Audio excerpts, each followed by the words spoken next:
साहिबा की बात सुनकर रांझा को बहुत गुस्सा आया और उसने जवाब दिया, सही कहा गया है कि औरत दगाबाज होती है।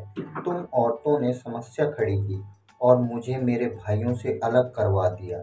मैं एक खुश जिंदगी जी रहा था, लेकिन तुम्हारी बुरी जुबान के कारण घर में झगड़े शुरू हुए। तुम औरतें मर्दों को उकसाती हो ताकि एक दूसरे से लड़ पड़े।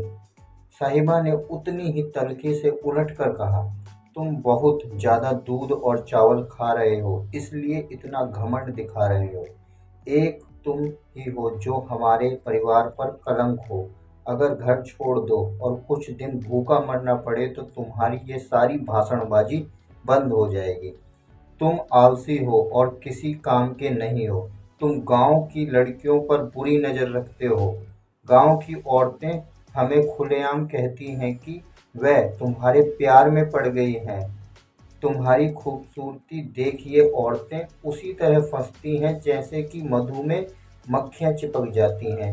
औरतें तुम्हारे पीछे दिन रात भागती हैं। तुम्हारे प्यार ने जाने कितने घरों को बर्बाद कर दिया है।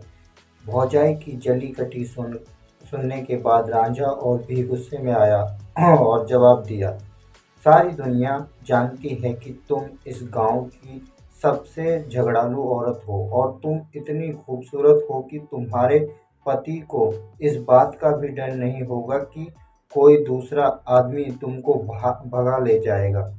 क्रोध से साहिबा की आंखें लाल हो गई और उसकी सूरत पर लहराती लटें जहरीले सांप की फन की तरह हो गई। वह बोलने लगी, अगर हम लोग तुम्हारे लिए इतने ही बुरे हैं तो जाओ किसी सियाल की लड़की से शादी कर लो। जाओ उनके पैरों के आसपास जाकर अपनी बांसुरी बजाओ और उनकी औरतों को फांस लो। अगर तुमको हमारी खूबसूरती पसंद नहीं तो जाओ हीर से शादी कर लो। उसे दिन रात तलाश करो ताकि तुम उसे अपने जाल में फंसा सको। अगर दिन में वह हाथ ना आए तो रात को घर की पिछली दीवार गिराकर उसे भगा ले जाओ। साहिबा की बातों का जवाब देने में रांझा भी पीछे नहीं हटा। कहने लगा, तुम्हारी जैसी भौजाई को तो नदी में डुबो देना चाहिए। मैं हीर को ब्याह कर लाऊंगा और तुम्हारे जैसी औरतें उसकी नौकरानी बनेंगी। और यह कहने के बाद रांझा मुंह घुमाकर बैठ गया।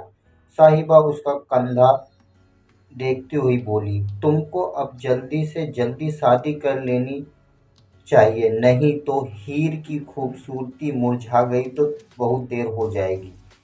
इस झगड़े के बाद रांझा अपनी बांसुरी को लेकर पिता का घर छोड़कर जाने लगा।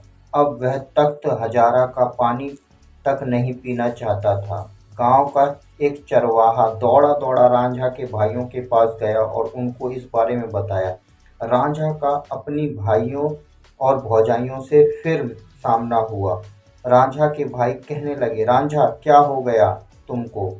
हमारी पत्नियां तुम्हारे लिए नौकरानी की तरह काम करती हैं और हम लोग तुम्हारे गुलाम हैं। क्यों घर छोड़कर जा रहे हो?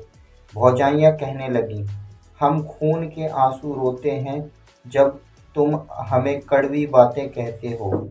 हमने तुम्हारे लिए क्या नहीं किया? अपनी जिंदगी, संपत्ति, सब कुछ तो तुम पर न्यौछावर कर दिया। रांझा ने भौजाइयों को जवाब दिया, मैं घर छोड़ने का मन बना चुका हूँ, तो तुम लोग मुझे अपने इरादे से भटकाने की कोशिश क्यों कर रहे हो? बहुत दिनों से मुझे तख्त हजारा के दाना पानी से नफरत सी हो रही है।